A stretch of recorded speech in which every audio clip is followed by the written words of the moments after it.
한 유명 유튜버가 눈물로 털어놓은 힘든 속사정이 어떻게 하루아침에 의료 먹튀라는 비난으로 뒤바뀌었을까요? 오늘은 한 편의 자극적인 보도가 어떻게 진실을 왜곡하고 한 가족에게 상처를 줬는지 그 이야기를 자세히 들여다보겠습니다. 네, 모든 논란의 시작은 바로 이 질문이었어요.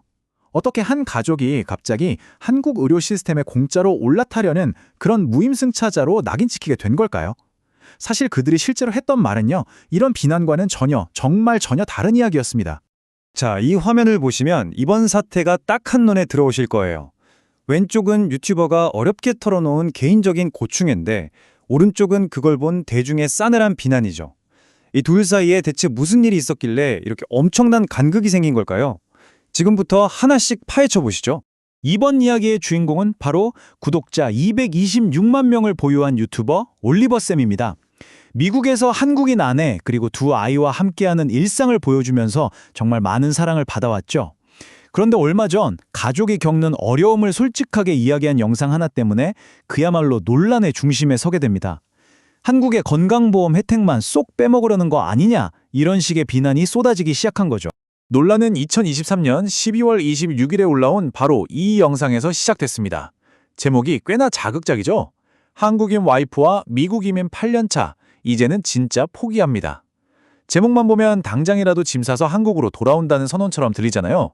하지만 영상의 진짜 핵심은 한국행이 아니라 텍사스에서의 삶이 너무 고통스럽다는 호소에 있었습니다. 영상에서 올리버쌤 부부가 가장 힘들어했던 건 딱 두 가지였어요. 첫째는 정말 감당하기 힘든 수준의 재정적 압박이었고, 둘째는 사람을 너무 불안하게 만드는 의료 시스템이었죠. 첫 번째, 바로 돈 문제였는데요. 이게 금액이 어마어마합니다. 당장 내년부터 예상되는 1년치 주거비용만 무려 1,800만 원, 재산세가 한 1,156만 원, 주택보험료가 637만 원 정도 되거든요. 정말 말 그대로 숨만 쉬어도 나가는 돈이 장난이 아닌 거죠. 근데 진짜 무서운 건 이 비용이 여기서 끝이 아니라는 거예요. 매년 최대 15%까지 오를 수 있다고 하니까요. 이건 뭐 밑 빠진 독에 물 붓는 심정 아니었을까요? 끝이 보이지 않는 재정적 부담감, 정말 컸을 겁니다.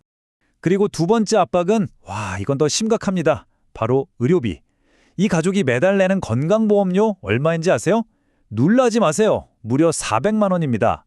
그런데 이렇게 엄청난 돈을 내고도 정작 제대로 된 의료 서비스를 받지 못하고 있다는 절망감에 빠졌다고 해요. 바로 이 한마디에 그 답답함이 다 녹아 있어요. 그러니까 이건 단순히 비용이 비싸다의 문제가 아닌 거죠. 돈은 돈대로 내는데 왜 제대로 된 치료를 받기는 이렇게 힘든 거냐.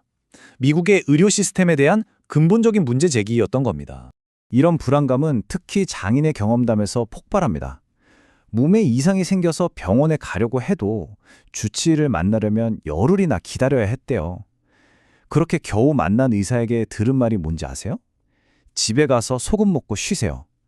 정말 황당하죠? 안타깝게도 장인은 결국 최장암 말기 판정을 받으셨다고 합니다. 장인의 상황을 바로 곁에서 지켜보면서 올리버쌤은 이런 공포를 느꼈다고 해요. 만약에 나한테 저런 일이 생기면 우리 두 아이는 어떡하지?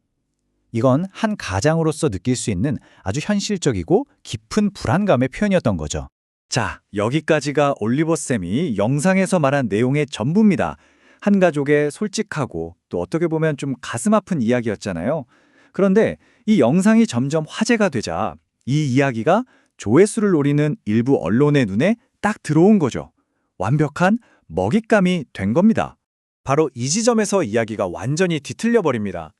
텍사스에서 살기 너무 힘들다는 호소가 그래서 한국으로 돌아오기로 결정했다는 완전히 확정된 사실처럼 포장돼 버린 거예요.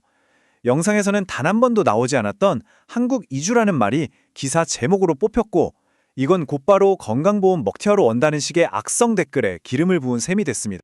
오해와 비난이 걷잡을 수 없이 퍼져나가자 결국 올리버쌤은 직접 해명 영상을 올릴 수밖에 없었습니다. 잘못 알려진 사실을 바로잡고 자신의 진짜 생각을 전하기 위해 다시 카메라 앞에 선 거죠. 며칠 뒤 올라온 해명 영상에서 그는 이렇게 분명하게 선을 그었습니다.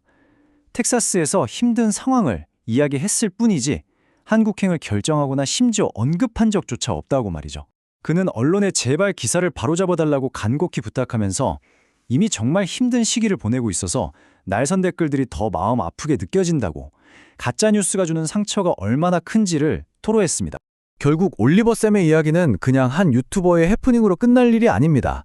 이건 오늘날 우리가 미디어를, 정보를 어떻게 소비해야 하는지에 대한 아주 중요한 질문을 던져요. 어떤 정보를 접했을 때 이게 진짜 원본 출처에서 나온 이야기인지, 전체적인 맥락은 어떤 건지 꼭 따져봐야 한다는 것. 그리고 자극적인 헤드라인 너머에는 실제로 고통받는 진짜 사람이 있다는 사실을 잊지 말아야 한다는 교훈을 남겼습니다. 그래서 이 사건은 우리 모두에게 묻고 있는지도 모릅니다. 컨텐츠를 만드는 크리에이터, 그리고 그걸 퍼나르는 언론, 또 그걸 소비하는 우리들. 클릭수가 모든 걸 지배하는 것만 같은 이 시대에 진실에 대한 책임은 과연 누구에게 있는 걸까요?